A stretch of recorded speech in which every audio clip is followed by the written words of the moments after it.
Balance or harmony is a very common goal in so many stories, and it's often either in the protection or establishment of it. Sometimes it can be between the elements, generally more than just two, but that was the picture that came to mind. And but it's also potentially with good or evil, chaos and order, and what life and death, all those kinds of things. And there's always this concept of it needing to be in balance.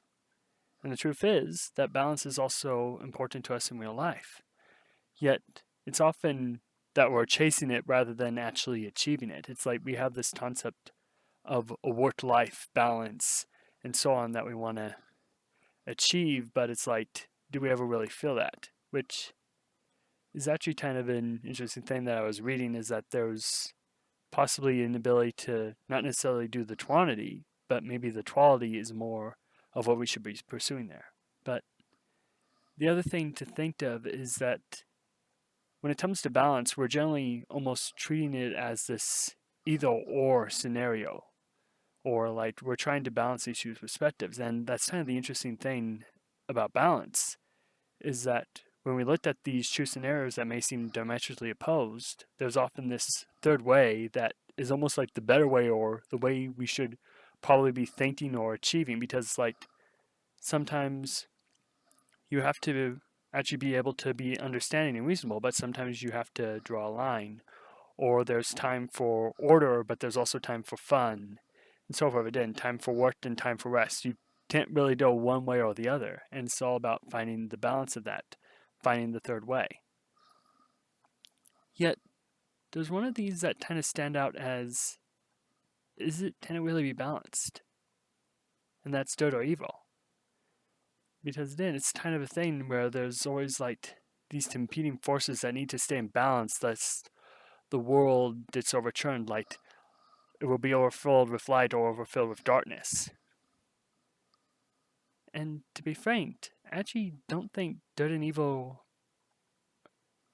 can actually be balanced in a way, unless it is, at least not as how we view them.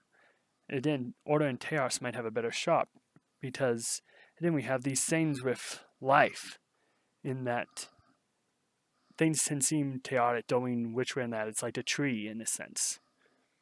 And it's almost in violation of entropy in a way.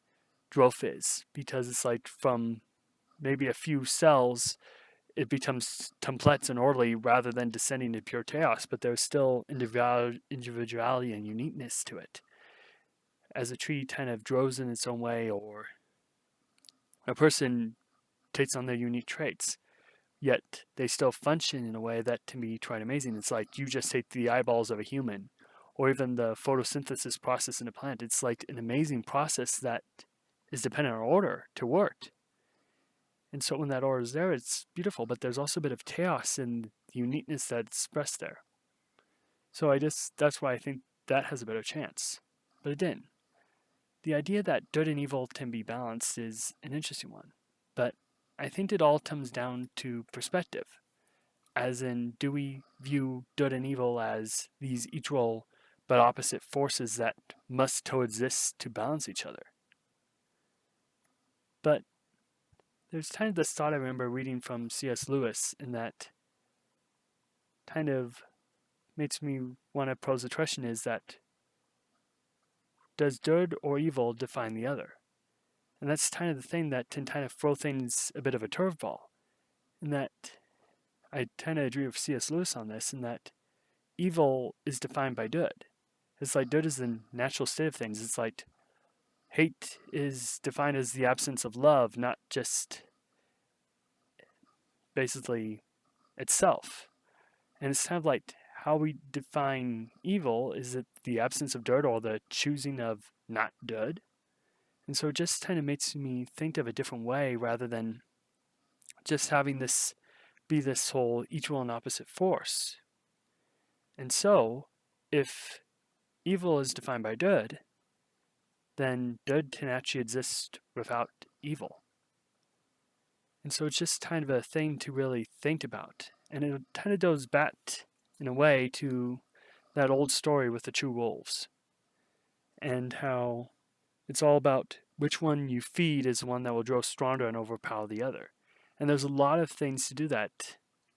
And it even works with our thoughts, because the way we think, it's almost like algorithms on a computer, in that you're giving kind of information away. It's like if you start looking into a topic online, on like watching a bunch of YouTube videos, you will start to then see videos related to the topic a whole bunch, especially if you binge watch a bunch about an interesting topic like I've recently been doing. And so it's like, oh, now everything you're seeing is related to it almost. But then that comes with a choice. We don't have to keep this balance between the wolves. We tend to choose what we feed, and that's what becomes more powerful. And that's kind of thing to think about, is because we all have the potential to choose good or not good. And the thing is that once we're aware about that and can actually really make the choice and understand that we're actually making a choice, it kind of throws that whole good and evil thing into a bit of a interesting perspective. At least these are some of my opinions on it. So if you have different thoughts or want to share or comments on what you think this is about, leave them in the comments below. Anyway, I'm Jonah, and you've been watching Lions Mane Media, where we talked about stories and the lessons with them. Talk to you later, and have a great rest of your day.